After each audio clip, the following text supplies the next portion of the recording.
Day 510, Friday, November 1st. Psalm 129. Psalm 129 verses 1 through 8. Many a time they have afflicted me from my youth, let Israel now say. Many a time they have afflicted me from my youth, yet they have not prevailed against me. The plowers plowed on my... The Lord is righteous, he has cut in pieces the cords of the wicked. Let all those who hate Zion be put to shame and turned back. Let them be as the grass on the housetops, which withers before it grows up, with which the reaper does not fill his hand, nor he who binds sheaves his arms. Neither let those who pass by them say, the blessing of the Lord be upon you, we bless you in the name of the Lord. Daily Deep Dive. The UCG reading plan states, as the first song of ascents in the fourth set of 3 of the 5 sets of 3, Psalm 129 is set in the context of distress, recalling those who have hated and abused God's people and pronouncing consequences on them. The afflicted me in verses 1 to 2, as this is to be declared by all Israel per the formula, let Israel now say. Verse 1, compare Psalm 118 to Psalm 124, refers to the nation collectively and to all its citizens individually. As for their enemies here, the people of Israel throughout their history often suffered under the brutality of foreign oppressors, and even from other Israelites who are not classed with them here as part of Israel, these being disobedient to God's covenant. Consider that faithful Israelites often suffered at the hands of their own countrymen. The striking imagery of plowers having plowed on Israel's back in long furrows in verse 3 probably combines different metaphors.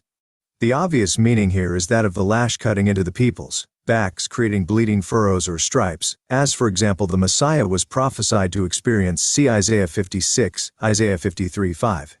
Yet it should be noted that God foretold Jerusalem's destruction by the Babylonians in terms of plowing. Zion shall be plowed like a field, Jerusalem shall become heaps of ruin, Jeremiah 6:18. The furrows in this case would be paths of destruction through the land, and this was on the back of the people in the sense of their bearing it as a burden. Yet because the Lord is righteous, the enemies of Israel have never ultimately prevailed, Psalm 129:2.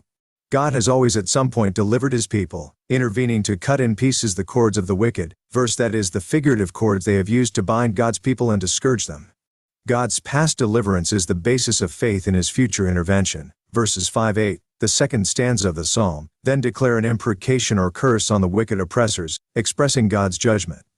The psalmist asks that all who hate Zion, and what it represents, God, his laws, his covenant nation, his church, his kingdom be, turned back in shame. Verse 5 NIV.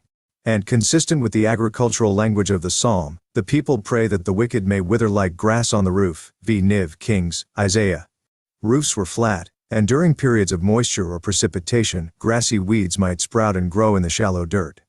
However, the plants soon withered when deprived of moisture, cf. Matthew 13:5-6. The grass may grow, but it is so useless that a reaper need not cut it down with a scythe nor bind it into sheaves, Psalm 129 v. 7. It is a wasted growth, so it will be with the wicked. Expositor's Bible Commentary note on verses. In verse 8, the righteous are reminded to not inadvertently pronounce a blessing on those who are cursed through a typical greeting or bidding of farewell using God's name, compare 2 John 9-11. In an ultimate sense, this Song of Ascents looks forward to the fulfillment of the fall festivals and the return of the Messiah, Jesus Christ, when Israel, meaning both God's physical nation and his spiritual people, the church, are delivered from their bondage in this world, their oppressors being both human and primarily demonic. The cords of Satan and sin will be broken, God's people will at last be set free, and Satan and his followers will be brought to shame. End.